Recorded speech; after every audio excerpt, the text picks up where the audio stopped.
Excellent.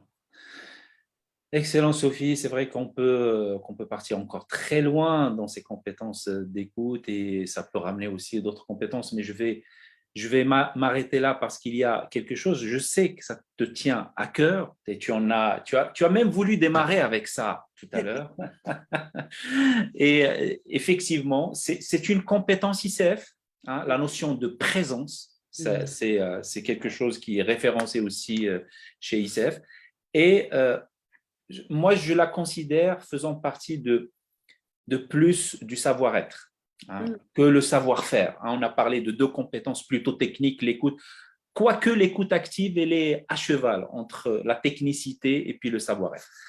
Et ben justement, Sophie, ça me fait une transition à ce deuxième levier que je voulais aborder avec toi par rapport à la posture de coach, cette notion de savoir-être. Et pour moi, cette notion de présence, elle est extrêmement importante. Alors, qu'est-ce que tu peux nous dire? Tu as la liberté d'aller naviguer dans cette présence. Et qu'est-ce que ça veut dire pour toi être pleinement présent dans une séance? Alors, déjà, si j'avais été la personne qui avait écrit ce référentiel de 8 aujourd'hui, parce qu'ils ont un peu simplifié, je crois que les gens s'en mêlaient les pinceaux, il y avait un peu trop de compétences avant, donc de ces 8 compétences depuis 2019, je l'aurais mise en haut de la liste. Pour moi, c'est la compétence parmi les compétences. Elle est au-dessus des autres.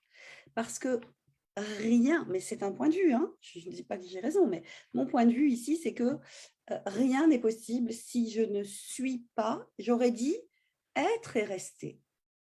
Alors, rester présuppose qu'on l'était déjà, mais enfin quand même, y aller, quoi. Rappeler que, comme je l'ai dit tout à l'heure, si on est agité, si on a des difficultés personnelles, si la personne, notre cliente ou notre client incarne peut-être quelque chose qui va nous bousculer un peu, bah, c'est déjà un travail d'aller dans cette présence. Alors, là, soyons clairs, le yoga, mais la respiration consciente, la méditation et le schéma de l'énéagramme avec la conscience de nos 3 intelligences, corps, cœur, tête, est une aide immédiate. Parce que je peux faire un check, si tu veux, je peux faire un scan qui me prend quelques secondes et sentir où ça va et où ça va moins bien. Et du coup, aller chercher la ressource dont j'ai besoin. Si je suis agitée dans le corps, il y a une immobilité qui va être importante par la respiration, la façon dont je vais me tenir, comment je vais positionner mes pieds. Peut-être que je vais devoir me lever un instant avant de me rasseoir. Donc, offrir ce confort du corps. S'asseoir, comme on le fait en méditation. Vraiment, aller s'asseoir dans la posture. Parce que la posture, c'est pas qu'intellectuel, c'est pour moi, c'est d'abord corporel. C'est si vous êtes rigide, si vous avez mal au dos, si vous êtes pas bien, vous êtes crevé, vous êtes affalé comme ça, mais vous n'allez pas accueillir et écouter. Donc de là va découler un certain nombre de savoir-faire et de savoir-être. Et puis, il y a quelle est ma posture du cœur? Comment j'ai envie d'aimer? Alors, il y a des gens qui sont très mal à l'aise avec ce terme. Moi, j'ai aucun tabou par rapport au fait que coacher, c'est aimer les gens. Et si on n'aime pas les gens, alors c'est pas les embrasser sur la bouche, on est d'accord? C'est aimer inconditionnellement d'humain à humain. Et c'est avoir envie de grandir en conscience, chacun bien au clair sur le rôle qu'il et qu'elle occupent. D'accord? Donc, il y a vraiment cette présence du cœur. Voilà.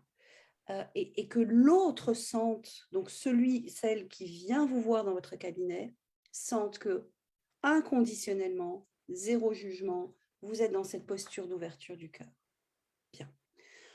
Et puis, il y a la posture mentale, hein, la posture mentale qui va être d'être concentré, d'être focalisé, de ne pas chercher, bien sûr, de chercher à comprendre, à cerner, mais surtout être capable de faire un tri entre l'essentiel et l'accessoire. Donc, par exemple, ne pas aller dans le détail du détail, c'est absolument pas nécessaire. Et être capable aussi de dire au client, moi je le pose dans le cadre dès la première séance, la séance que j'appelle numéro 0, où on se présente, où on fixe les objectifs généraux, de dire, ne vous étonnez pas, à un moment donné, si je vous coupe et que je fais comme ça, ou que je fais un petit geste, parce que tous les détails dont vous allez vous-même vous inonder, vous les avez déjà et vous avez déjà l'habitude de vous raconter l'histoire comme ça. Donc moi, je vais faire comme ça, ou un petit geste bienveillant mais clair et ferme, assertif, pour que vous arrêtiez de vous noyer de détails. Mais le coach doit évidemment participer à ce tri. Donc, on n'a pas besoin de savoir à quelle heure précisément ça s'est passé quand le directeur est venu pour vous engueuler. Et que vous étiez en train de boire un café plutôt qu'un thé, sauf s'il y a quelque chose dans le fait de boire un thé ou un café qui est fondamental dans votre croyance sur votre métier.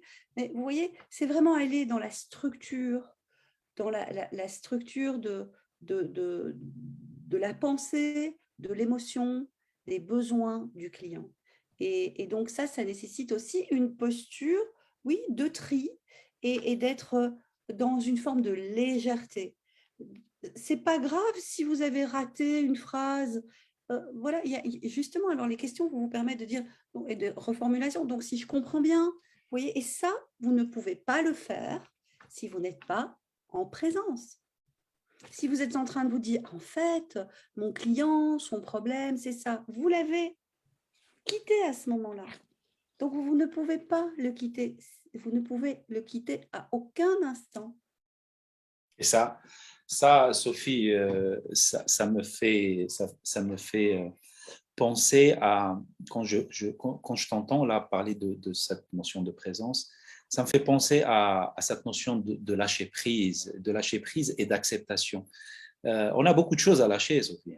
En tant que coach, on a besoin de lâcher le contrôle, on a besoin de lâcher la performance, on a besoin de lâcher le résultat. Parce qu'un coach qui est en train en permanence de dire, mais oula, là, je suis à la 3e séance et je vois rien qui bouge, c'est vrai que ça peut effectivement déstabiliser un coach, mais la présence, elle est intéressante de garder dans son esprit cette notion de lâcher prise et d'acceptation. Moi, je pense que l'acceptation aussi, c'est un point intéressant comme ingrédient de la présence. J'accepte tout ce que me dépose le client.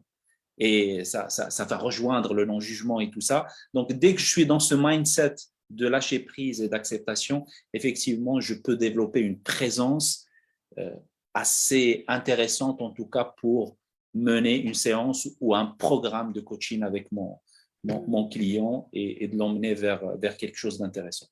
C'est intéressant ce que tu dis, ça me fait